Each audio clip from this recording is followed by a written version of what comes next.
ಕರ್ಣ, ಪರಮಾತ್ಮ, ನಿನ್ನೊಡನೆ ಕೆಲವೊಂದು ವಿಚಾರವನ್ನು ಮಾತನಾಡಬೇಕು. ನನ್ನ ಸತ್ತವ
ನಿನಗೆ ಕುಲಹೀನನು ಸಮನೇ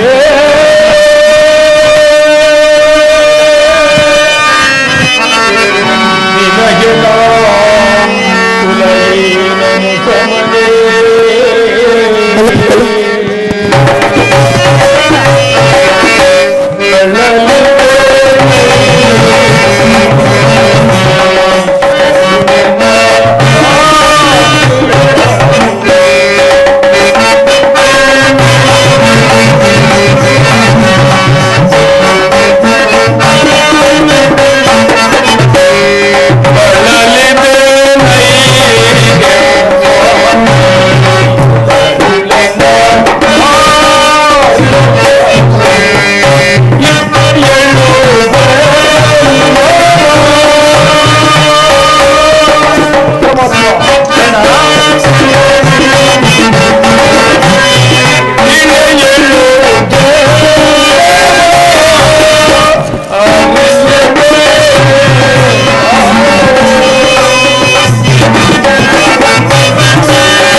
ಕರ್ಣ, ಮಹಾಮಹಿಮನಾದ ನೀನು ಕುಲಹೀನನಾದ ನನ್ನನ್ನು ಇಷ್ಟೊಂದು ಬಹುದೂರ ಕರೆದರಲು ಕಾರಣವೇನು ದೇವ? ಕರ್ಣ, ಕುಲಹೀನಲ್ಲಿ ಕಂಡುಬರುವ ಲಕ್ಷಣಗಳು ನಿನ್ನಲ್ಲಿ ಕಂಡುಬರುತ್ತಿಲ್ಲವಿಲ್ಲ, ಯೋಚಿಸು. ಪರಮಾತ್ಮ, ನಾನಿಂತೆಂದರೂ ಹೊರುವ ಸೂತನೆಂಬ ವಿಚಾರವು ಈ ಇಡೀ ಪ್ರಪಂಚವೇ ಮರೆಯುವಂತಿಲ್ಲ ದೇವ. ಇಲ್ಲ ಕರ್ಣ, ನೀನು ಸೂತರಲ್ಲ, ಕ್ಷತ್ರಿಯನು. ಶ್ರೇಷ್ಠವಾದ ಚಂದ್ರವಂಶವೇ ನಿನ್ನ ವಂಶ, ಕುಂತಿದೇವಿಯೇ ನಿನ್ನ ತಾಯಿ, ಆ ಪಾಂಡವರು ನಿನ್ನ ಸಹೋದರರು, ನಿನ್ನ ಜನ್ಮದಾತ ಸೂರ್ಯನು. ಏನು? ಲೋಕೈಕ ವೀರರಾದ ಪಾಂಡವರು ನನ್ನ ಸಹೋದರರೇ, ವೀರ ಮಾತೆಯಾದ ಕುಂತಿದೇವಿಯು ನನ್ನ ಹೆತ್ತ ತಾಯಿ. ಹೌದು ಕರ್ಣ. ಸೂರ್ಯನು ನನ್ನ ಜಗನೇ. ಹೌದು ಕರ್ಣ.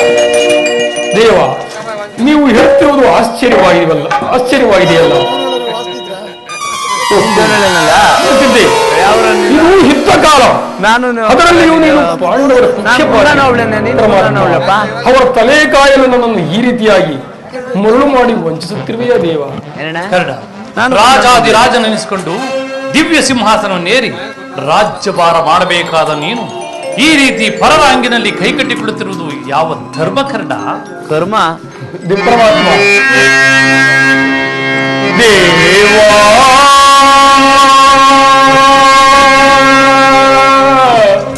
ಶೋಧನೆಯೇ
ಸಹೋದರಿಯಾಗಿದ್ದ ಪಕ್ಷದಲ್ಲಿ ಅವರೊಡನೆ ಯುದ್ಧ ಮಾಡಿದರೆ ರವರವಾದಿ ನರಕ.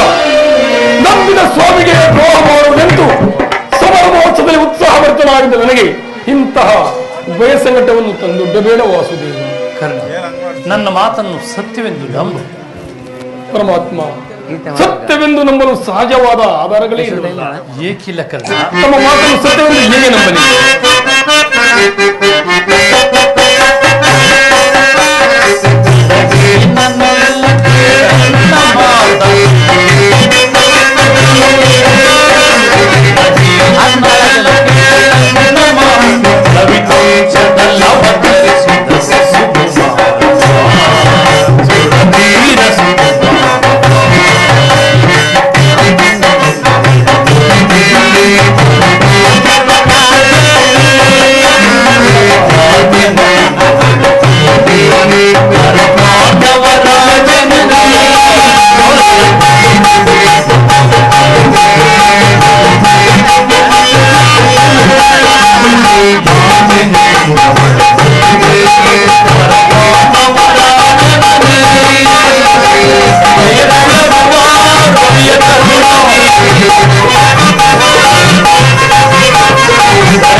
ನಿನ್ನ ತಾಯಿಯಾದ ಕುಂತಿದೇವಿಯು ತನ್ನ ಕನಿಕಾವಸ್ಥೆಯಲ್ಲಿದ್ದಾಗ ದೂರ್ವಾಸ ಮುನಿಗಳಿಂದ 5 ಮಂತ್ರಗಳ ಉಪದೇಶವನ್ನು ಪಡೆದಳು. ಆ ಮಂತ್ರವು ಫಲಿಸುವುದೋ ಇಲ್ಲವೋ ಎಂಬುದಾಗಿ ಅನುಮಾನಾಸ್ತ್ರದಿಂದ ಒಂದು ದಿನ ಗಂಗಾ ತೀರಕ್ಕೆ ಹೋಗಿ ಮೊದಲನೇ ಮಂತ್ರವಾದ ಸೂರ್ಯ ಮಂತ್ರವನ್ನು ಜಪಿಸಿದಳು. ಆಗ ನೀನು ಜನಿಸಿದೆ. ನಿಮ್ಮ ತಾಯಿಯಾದ ಕುಂತಿದೇವಿಯು ಲೋಕ ಅಪವಾದಕ್ಕೆ ಎದರಿ ನಿನ್ನನ್ನು ಗಂಗಾ ನದಿಯಲ್ಲಿ ತೇಳಿಬಿಟ್ಟಳು. ನಿನ್ನ ದೇಹದೊಳಗೆ ವಜ್ರ ಕವಿಚ ಕರಡಕಡ್ಡಲು ಹತ್ತಿಕೊಂಡಿದ್ದರಿಂದ ನಿನ್ನನ್ನು ಉಸಸೇನೆಂದು ನಾಮಕರಣ ಮಾಡಿ ಬಹಳ ಪ್ರೀತಿಯಿಂದ ಸಾಕಿದರು. ಕರ್ಣ, ಪರಮಾತ್ಮ, ಈಗಲೂ ನನ್ನ ಸಂಗಡ ಬಾ. ಆ ಪಾಂಡವರನ್ನು, ಆ ಕೌರವರನ್ನು ನಿನ್ನ ಪಾದದ ಮೇಲೆ ಕೆಳಗುವೆನು. ಹಾಗೆಯೇ ಅವರನ್ನು ಓಲೈಸಿಕೊಂಡು ಸಮಸ್ತ ಸಾಮಂತರಾಜರನ್ನು ಓಲೈಸಿಕೊಂಡು ಹಸ್ತಿನಾಪುರದ ದಿವ್ಯ ಸಿಂಹಾಸನ ಮೇರಿ ರಾಜ್ಯಭಾರ ಮಾಡುವಂತೆ ಬಾ ಕರ್ಣ. ಪಾಂಡವರು ನನ್ನ ಸಹೋದರಿ ಆಗಿದ ಪಕ್ಷದಲ್ಲಿ ಭೀಮಾರ್ಜುನನ್ನು ನೋಡಿದಾಗಲೆಲ್ಲ ಹೇ ಸೂತ, ನೀಚ, ಹೀನಕೋದವ ಎಂದು ಈ ಆಲೋಚಿಸಿದರಲ್ಲ. ಪರಮಾತ್ಮ, ನಾನು ಇಂತಹನೆಂಬ ವಿಚಾರವು ಅವರು ಇನ್ನೂ ತಿಳಿಯದೇ ದೇವ. ಇಲ್ಲ ಕರ್ಣ, ನಿನ್ನ ವಿಚಾರವು ಪಾಂಡವರಿಗೂ ತಿಳಿಯದು, ಕೌರವರಿಗೂ ತಿಳಿಯದು. ನಿನ್ನನ್ನು ನೋಡಿದಾಗಲ್ಲ ಎಲ್ಲ ನಿನ್ನ ತಾಯಿಯಾದ ಕುಂತಿದೇವಿಯು ದೇವ ಆ ಕರ್ಣನಾರು ಎಂಬುದಾಗಿ ನನ್ನನ್ನು ಆಗಾಗ ಕೇಳ್ತಿದ್ರು. ಈಗ ತಾನೇ ನಿನ್ನ ಜನ್ಮ ರಹಸ್ಯದ ವಿಚಾರವನ್ನು ನಿನ್ನ ತಾಯಿಯಾದ ಕುಂತಿದೇವಿಗೆ ತಿಳಿಸಬಂತು. ನೀನೀಗಲೇ ಗಂಗಾ ತೀರಕ್ಕೆ ಹೋಗು, ಅಲ್ಲಿ ಸೂರ್ಯ ಮಂತ್ರವನ್ನು ಜಪಿಸು. ಅಲ್ಲಿಗೆ ನಿನ್ನ ತಾಯಿಯಾದ ಕುಂತಿದೇವಿಯು ಬಂದರೂ ಬರುವುದು. ಆಕೆ ಏನಾದರೂ ಅಲ್ಲಿಗೆ ಬಂದರೆ ಆಕೆ ಮನಸ್ಸನ್ನು ಸಂತೋಷಪಡಿಸು ಕರ್ಣ. ಎತ್ತ ತಾಯಿಯ ಋಣವನ್ನು ತೀರಿಸು ಕರ್ಣ. ಪರಮಾತ್ಮ, ನಾನು ಬಂದು ಮುಕ್ತನಾದೆ, ಸಂತೋಷದಿಂದ ದಯಮಾಡಿ ದೇವ. ನಾನು ಬಂದು ಬಹಳ ಸಮಯವಾಯಿತು. ನಿನಗೆ ಮಂಗಳವಾಗಲಿ. ನಾನಿನ್ನು ಬರುತ್ತೇನೆ. ಶ್ರೀಕೃಷ್ಣ ಪರಮಾತ್ಮನ ಎಂದಿಗೂ ಅಸತ್ಯವನ್ನು ಆಡ್ತಕ್ಕವನಲ್ಲ. ಧರ್ಮವೆಂದು ಹೊಗಲಿರಲು ಹಂಬಲಿಸುತ್ತ ಧರ್ಮವೇ ನನ್ನ ಉಸಿರೆಂದು ನಂಬಿರುವ ಧರ್ಮರಾಯನು ನನ್ನ ಸಹೋದರನೇ. 1000 ಆನೆ ಬಲವುಳ್ಳ ರುದ್ರಾಂಶ ಸಂಭೂತನಾದ ಭೀಮಸೇನನು ನನ್ನ ಸಹೋದರನೇ. ತೇಜೋಮಯ ಮೂರ್ತಿಗಳಾದ ನಕುಲ ಸಹದೇವರು ನನ್ನ ಅನುಜರೇ. ಪಾಂಡು ರಾಜೇಂದ್ರ, ಕುಂತಿದೇವಿ, ಮಾದರಿ ದೇವಿ ನನ್ನ ಜನನಿ ಜನಕರಿ. ಪರಶಿವರೊಡನೆ ಹೋರಾಡಿ ಪಾಶುಪತಾಸ್ತ್ರವನ್ನು ಪಡೆದ ಪಾರ್ಥ, ಫಲ್ಗುಣ, ಕಿರೀಟಿ, ಗಾಂಧೀವಿ, ಶ್ವೇತವಾಹನ, ಬೀಭತ್ಸು, ವಿಜಯಕೃಷ್ಣ, ಸವ್ಯಸಾಚಿ, ಧನಂಜಯ ಎಂದು ದಶನಾಮಗಳಿಂದ ದಶ ದಿಕ್ಕುಗಳಲ್ಲಿಯೂ ದಿಗಂತ ಕೀರ್ತಿ ಜ್ಯೋತಿಯಾಗಿ ಯಾರೊಡನೆ ಯುದ್ಧಕ್ಕೆ ನಿಂತರು ಅಪಜಯವನ್ನೇ ಹೊಂದದ ನನಗೆ ಪರಮವಾಗಿ ಎನಿಸಿದ ಅರ್ಜುನನು ನನ್ನ ಸಹೋದರನೇ. ಅಯ್ಯೋ ಅಯ್ಯೋ ಅರ್ಜುನ, ಈ ಯುದ್ಧದಲ್ಲಿ ನಿನ್ನನ್ನು ಕೊಲ್ಲುವುದಾಗಿ ಶಪಥ ಮಾಡುವನಲ್ಲೋ.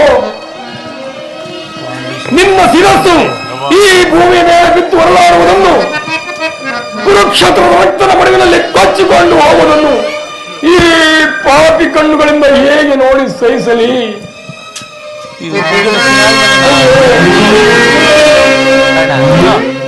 ಪಾಂಡಪುತ್ರರನ್ನು ಕೊಲ್ಲಲು ಹೊರಟಿವೆಯಲ್ಲೋ. ಕೊಲ್ಲಲೇ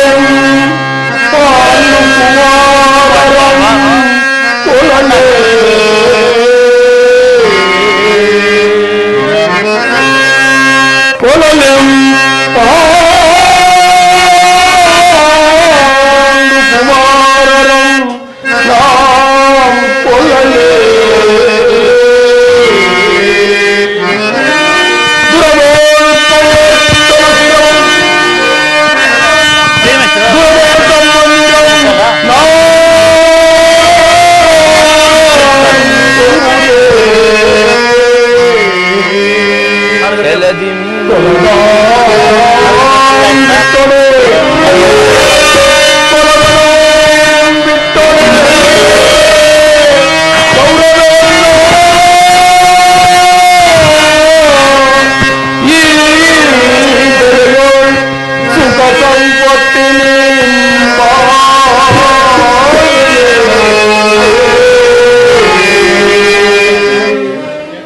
ಚಲದೇ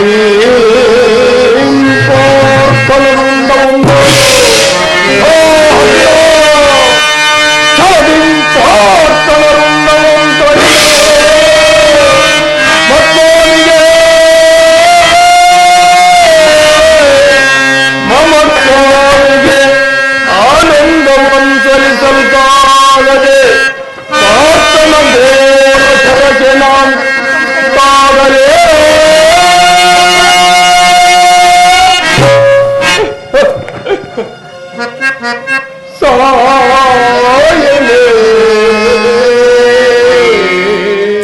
ಬಂದ್ಬಿಡು.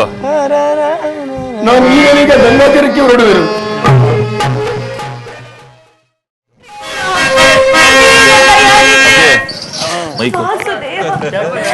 ಇನ್ನವರಾಗಿ ನನಗೆ ಬೇರೆ ಗತಿ ಯಾರು ಮಾಡುವ? ಆತ್ಮೀಯ ಸಜ್ಜನರಿಂದ ಪರಿತ್ಯಜಿಸಲ್ಪಟ್ಟಿರುವೆನು. ಇನ್ನು ನನ್ನ ಕಷ್ಟಗಳು ಕಳೆದವು. ಕೊನೆಗೆರ ದಿನವಾದರೂ ಸುಖವಾಗಿರೋಣವೆಂದುಕೊಂಡರೆ ಹೆಜ್ಜೆ ಹೆಜ್ಜೆಗೂ ಅವಮಾನ. ಈ ದ್ರೌಪದಿಯ ಲಲಾಟದಲ್ಲಿ ಏನೇನು ಬರೆದಿರುವೆ ದೇವ, ಇನ್ನೇನೇನು ಬರೆದಿರುವೆ.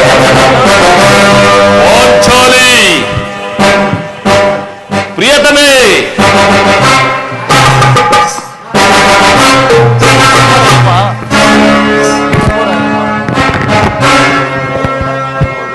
ಪಾಂಚಾಲಿ, ಪ್ರಿಯತಮೆ,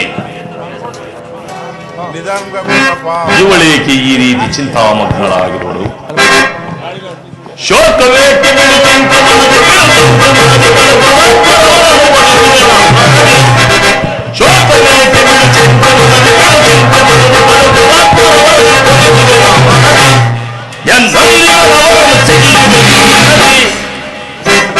ಪ್ರಿಯತಮೆ,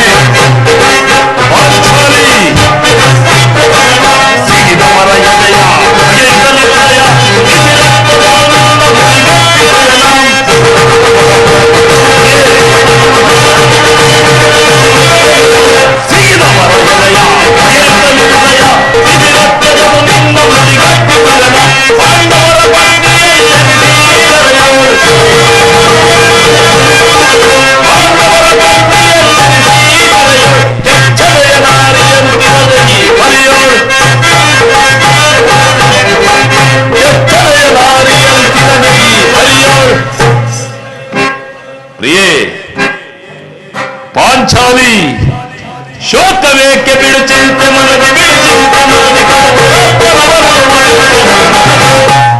ಶೋಕವೇಕೆ ಬಿಡು ಚಿಂತೆ ಮನದಿ,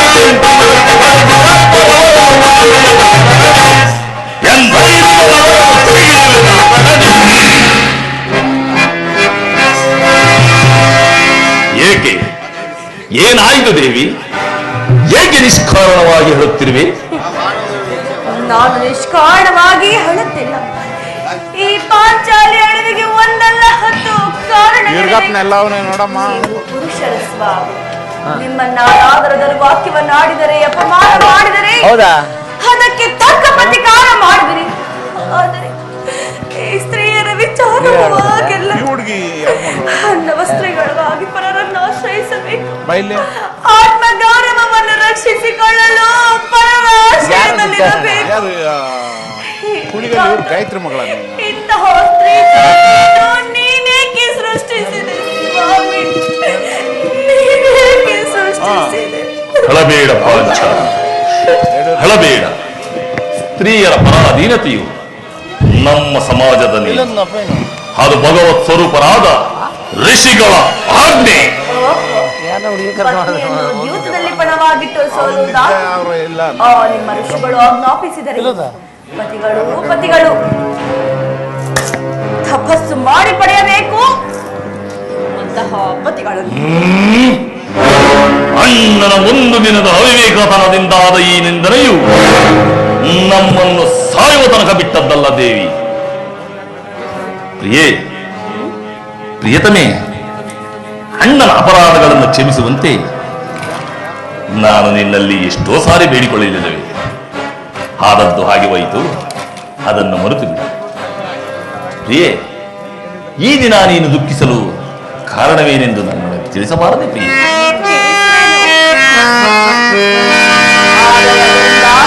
ಪ್ರಯೋಜನವಾದರೂ ಏನು? ಎಷ್ಟೇ ಆಗಲಿ ನಿಮ್ಮಣ್ಣನ ಆಜ್ಞಾಧಾರಕರಲ್ಲವೇ? ಅದು ಹಂದಿನ ಮಾತು. ಈಗ ನಾನು ಯಾರ ಆಜ್ಞಾಧಾರಕನಲ್ಲ. ಹೇಳುವೆನು ಕೇಳಿ.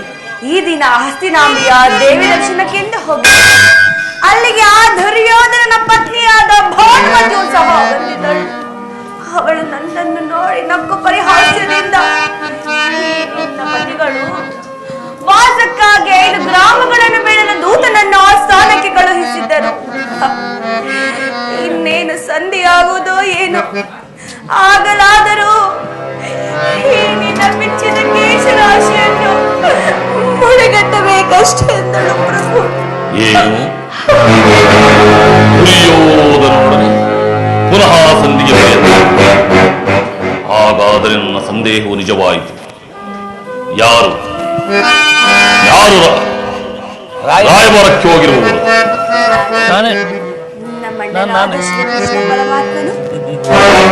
ಗೋಪಿಕಾಂಗನೆಯರ ವಿಲಾಸ ವಿಭ್ರಮೆಯಲ್ಲಿ ಮಗ್ನನಾದ ಪತಿಯು ಯುದ್ಧವನ್ನು ಮರೆಯುವುದು ಸಹಜ.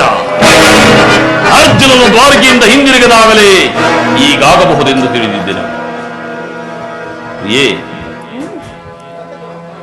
ಪಾಂಚಾಲಿ ಆ ಭಾನುಮತಿಗೆ ಏನೆಂದು ಉತ್ತರವನ್ನು ಕೊಟ್ಟೆ? ಪ್ರಶ್ನೆಗೆ ಸರಿಯಾದ ಉತ್ತರವನ್ನೇ ಏನೆಂದು?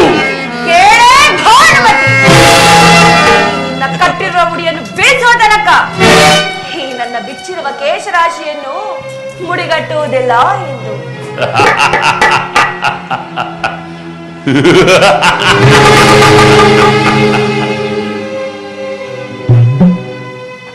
ಬಾಪು ಪಾಂಚಾಲಿ, ಬಾಪು, ಬಹಳ ಚಮತ್ಕಾರವಾದ ಉತ್ತರ. ನೀನು ನಮ್ಮ ಸಂಗಡ ಕದನವಾಡುವುದರಲ್ಲಿ ನಿನ್ನ ಚತುರತೆಯನ್ನು ಮುಗಿಸಿದ್ದೆ ಎಂದು ಭಾವಿಸಿದ್ದೆ. ಪ್ರಭು, ನೆನಪಿದೆಯೇ? ಇಂದೊಂದು ದಿನ ನೋಡಿ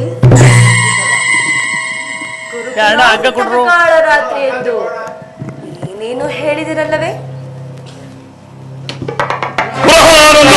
ಪ್ರತಿಜ್ಞಾ ವಾಕ್ಯಗಳನ್ನು ಕೇರಳ ವ್ಯಕ್ತಿವೆ. ಮಾಡಿದ ಪ್ರತಿಜ್ಞೆಯನ್ನು ಮರೆಯುವಂತಹ ಏಡಿಯಲ್ಲ ಈ ಭೀಮ.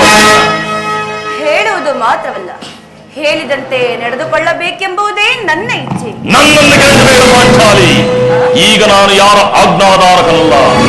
ಶಾಂತಿಯನ್ನು ಬಯಸುವವರು ಸಂಧಿಯ ಪ್ರಸ್ತಾಪದಲ್ಲಿ ತೊಡಗಲಿ. ನಾನು ಯುದ್ಧವನ್ನು ಬಹು ಆತುರದಿಂದ ನಿರೀಕ್ಷಿಸುತ್ತಿರುವೆನು. ಧರ್ಮ ಪಾರಾಯಣನಾದ ಯುಧಿಷ್ಠಿರನು ದುರ್ಯೋಧನನ ಅನಂತ ಅಪರಾಧಗಳನ್ನು ಕ್ಷಮಿಸಬಹುದು. ಆದರೆ ಆದರೆ ನಾನು ಮಾತ್ರ ಕ್ಷಮಿಸುವುದಿಲ್ಲ ದೇವಿ. ಕುರುಕುಲವ ಕೈಗೆ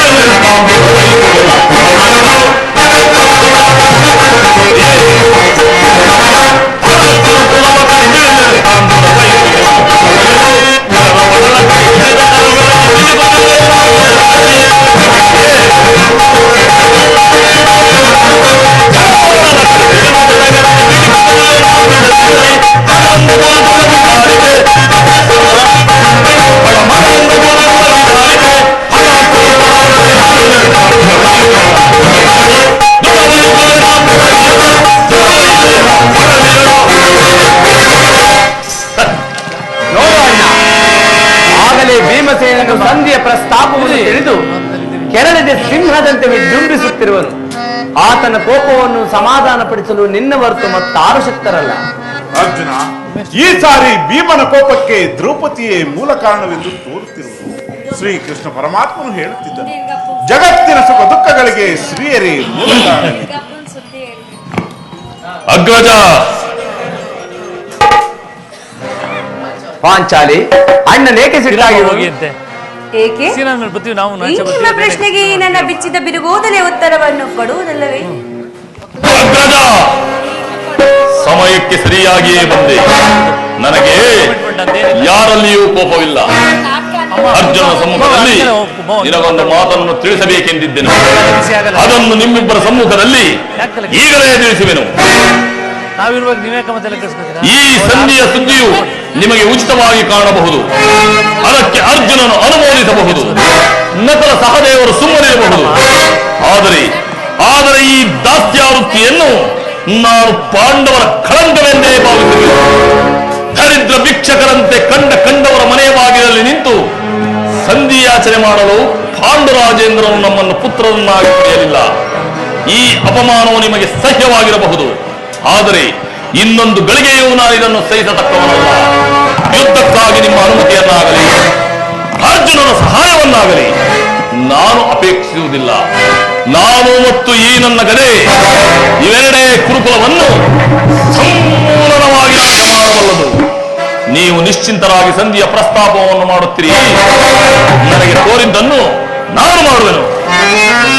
ಬಿಡು ಕೋಪವ ಮನದಿ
ನನ್ನಲ್ಲಿ ಕೋಪವೇ ತಮ್ಮ.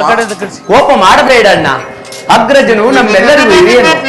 ಪಾಂಚಾಲಿ ಅರ್ಜುನ ಮಾನಿನಿ ಮನದ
ಇದಕ್ಕೆ ಏನು ಹೇಳುವೆ ಪಾಂಚಾಲಿ?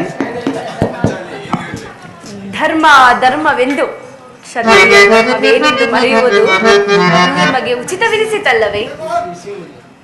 ಅರ್ಜುನ, ನಾನಿನ್ನು ಹೋಗುವೆನು. ಈ ಸಂಧಿಯ ಫಲಾಫಲಗಳನ್ನು ಕೇಳುವುದರಿಂದ ನನಗೆ ಯಾವ ಪ್ರಯೋಜನವೂ ಇಲ್ಲ. ಪ್ರತಿಜ್ಞೆಯಂತೆ ನಡೆಯುವ ಸ್ವಾತಂತ್ರ್ಯ ಮಾತ್ರ ನನಗಿರಲಿ. ಸ್ವಲ್ಪ ತಡೆಯಿರಿ, ಅಲ್ಲಿ ನೋಡಿ, ಯದುಪತಿಯು ನಮ್ಮನ್ನು ನೋಡಿ ನಗುತ್ತಾ ಇತ್ತ ಕಡೆಯೇ ಬರುತ್ತಿರುವರು. ಆದ್ದರಿಂದ ರಾಜಸಭೆಯ ಸಮಾಚಾರವನ್ನು ತಿಳಿದುಕೊಂಡು ಆಲಿಸುವಂತೆಯೇ ಪ್ರಯತ್ನಿಸಿ.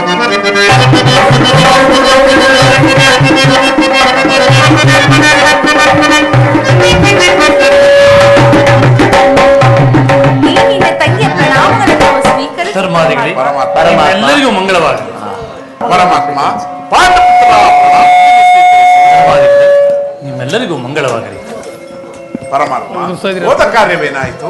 ಹೋದವರಾರು ಕೃಷ್ಣರಲ್ಲವೇ? ಅಂದರೆ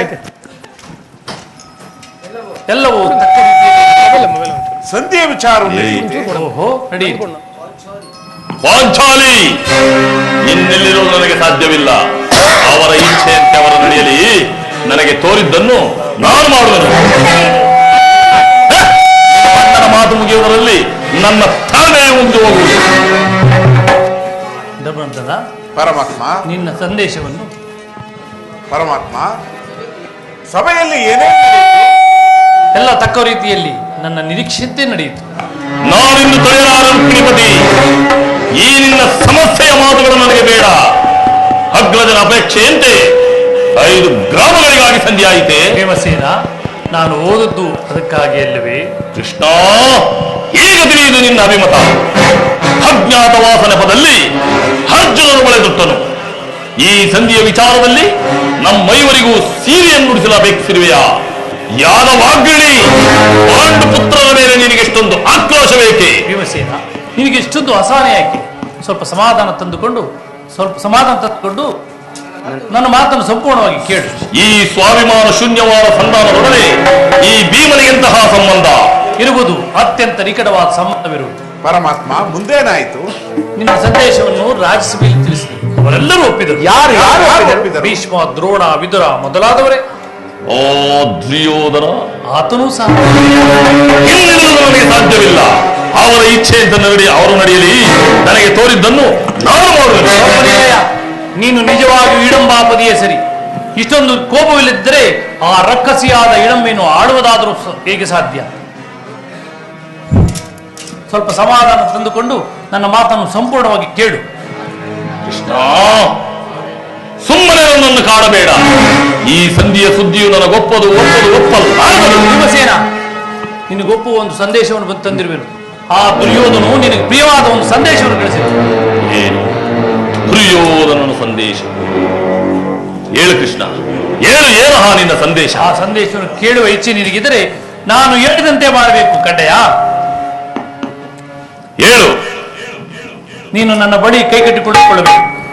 ನಿಂತಿದ್ದಂತೆಯೇ ಹೇಳಿಬಿಡು. ಹೇಳುವುದಿಲ್ಲ. ಈ ಪರಿಹಾಸ್ಯವೇಕೆ ಕೃಷ್ಣ? ಪರಿಹಾಸ್ಯವಲ್ಲ ಭೀಮಸೇನ, ಮತ್ತೆ? ನಿನ್ನನ್ನು ಕಂಡರೆ ನನಗೆ ಭಯ. ಆಗಲಿ, ಕುಳಿತುಕೊಳ್ಳುವೆನು. ನಿನ್ನ ಗದೆಯನ್ನು ಸ್ವಲ್ಪ ಕ್ಷಣಕಾಲ ದೂರದಲ್ಲಿಟ್ಟು ನನ್ನ ಬಳಿ ಕೈ ಕಟ್ಟಿ ಕುಳಿತುಕೊಳ್ಳಬೇಕು. ಇದು ನಿನ್ನ ಅಪೇಕ್ಷೆಯಂತೆ ಕುಳಿತುಕೊಳ್ಳುವೆ. ಅರ್ಜುನ, ತೆಗೆದುಕೋ ಈ ಗದೆಯನ್ನು. ಕ್ಷಣಕಾಲ ಬಿಡಯ್ಯ.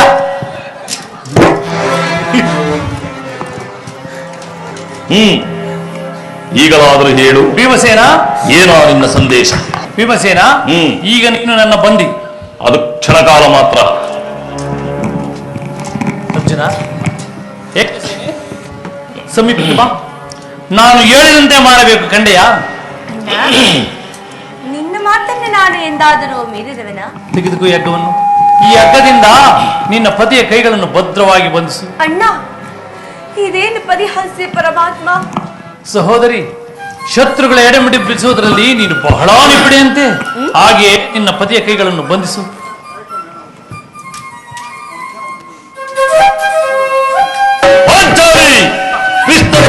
ನನ್ನ ಕರೆ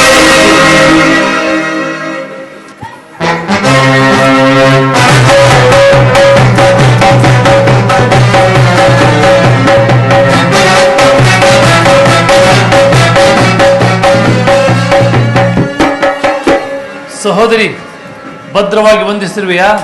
ಅಣ್ಣ, ನಾನೊಂದು ಸಾರಿ ನಿನ್ನ ಸಹೋದರಿ ಅಲ್ಲವೇ? ಪರೀಕ್ಷಿಸಿ ನೋಡಿ. ನಾನೊಂದು ಸಾರಿ ಪರೀಕ್ಷಿಸಲೇ?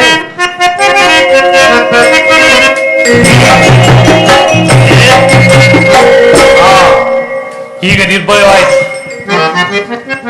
ಧರ್ಮಾಂಧನ, ಅರ್ಜುನ,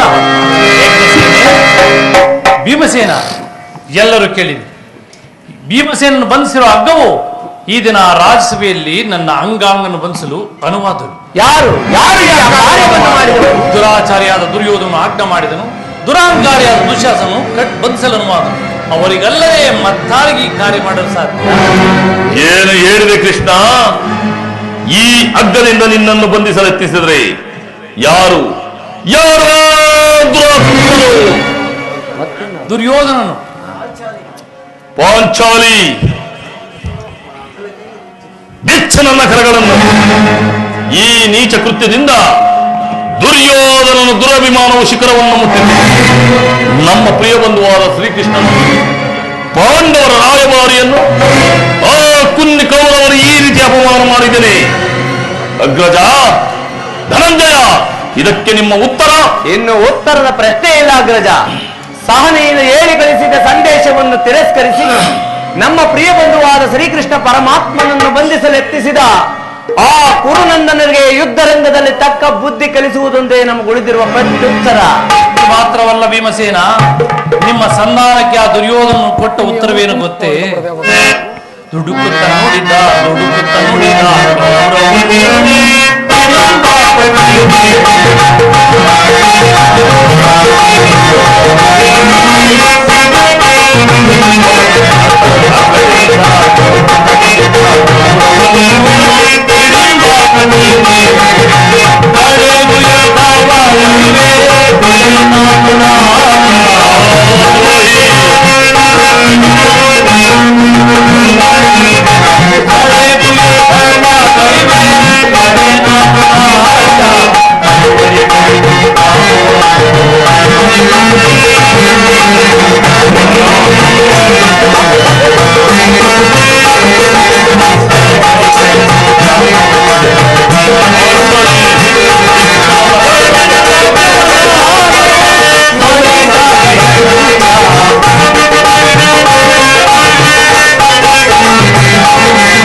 ಬಯಸುವುದಾದರೆ ಅದು ರಣರಂಗದಲ್ಲಿ, ಶಸ್ತ್ರಾಸ್ತ್ರಗಳ ಆಸ್ಪದದಲ್ಲಿ, ವೀರ ರಥಿಗರ ಘೋಷಣೆಯಲ್ಲಿ ದೊರೆಯುವುದೆಂದು ತಿಳಿಸಿದನು. ಪಾಂಚಾಲಿ, ಬಿಚ್ಚ ನನ್ನ ಕರಗಳನ್ನು. ನಿನ್ನ 13 ವರ್ಷದ ಹೃದಯದ ದಾವಾಗ್ನಿಯು ದಮನವಾಗುವ ಕಾಲವು ಸನ್ನಿಹಿತವಾಗಿರುವುದು. ಬೇಗ ಬಿಚ್ಚು ದೇವಿ, ಬಿಚ್ಚ ನನ್ನ ಕರಗಳನ್ನು. ಬೇಡ ಸಹೋದರಿ, ಬೇಡ. ಅಗ್ರಜ, ಧನಂಜಯ, ವಾಸುದೇವ, ಭೀಮಸೇನ, ನೀನಾದರೂ ಬಿಚ್ಚು ನನ್ನ ಕರಗಳನ್ನು. ಸಾಧ್ಯವಿಲ್ಲ. ಏಕೆ ಏಕೆ ಬಿಚ್ಚುವುದಿಲ್ಲ? ಏಕೆ ಈ ಪರಿಹಾಸ್ಯ ನನಗೂ? ಯಾರು ಬಿಚ್ಚುವುದಿಲ್ಲವೇ? ಬಿಚ್ಚುವುದಿಲ್ಲವೇ? ಬೇಡ, ನಾನೇ ಬಿಚ್ಚಿಕೊಳ್ಳುವೆನು.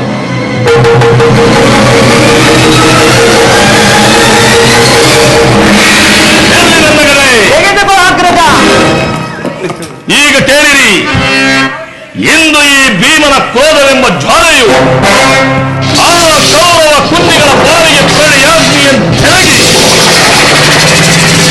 ಘೋರ ಸ್ಮಶಾನವಾಗಿಸುವುದು ಶತಸಿದ್ಧ. ಧರ್ಮ ದ್ರೋಹಿಗಳ ಕೊಪ್ಪಿದೆಯ ಮೆಚ್ಚಿ ದುರ್ಮದಾಂಧರಾಗಿ ಪಾಂಡವರ ಸಿರಿಯನ್ನೆಲ್ಲ ಕಬಳಿಸಿ ಬೆಳಗೆಲ್ಲ ನಾವೇ ಹರಿಗರೆಂದು ಮೆರೆಯುತ್ತಿರುವ ಕುರುಕುಲದ ನಾಶ ಖಂಡಿತ. ಕಾರ್ಮೋಡ ಗುಡುಗಿ ಗುಡುಗಿ ಚಂದ್ರದಲ್ಲಿ ಈ ಭೂಮಿಯಲ್ಲಿ ನರಗೆ ಬಿದ್ದಿದೆ.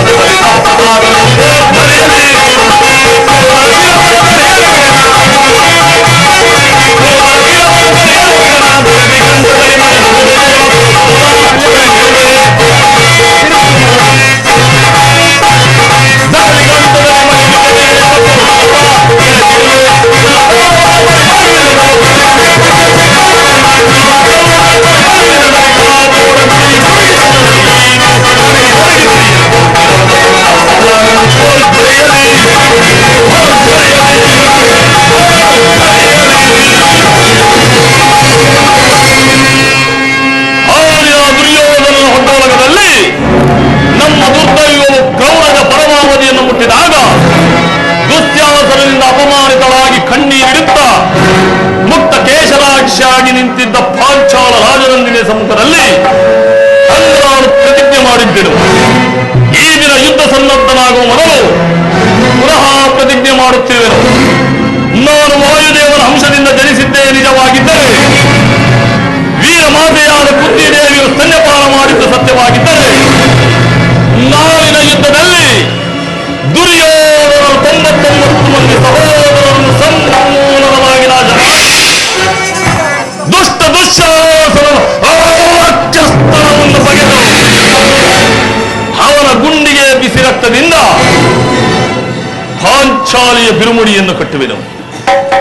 ನಂತರ ಆ ದುರ್ಯೋಧನನ ತೊಡೆಯನ್ನು ಈ ನನ್ನ ಗಣಗದಾದಂಡದಿಂದ ಮುರಿದು ಅವನ ರಾಜಕಿರೀಟವನ್ನು ಈ ನನ್ನ ಎಳೆಗಾಲಿನಿಂದ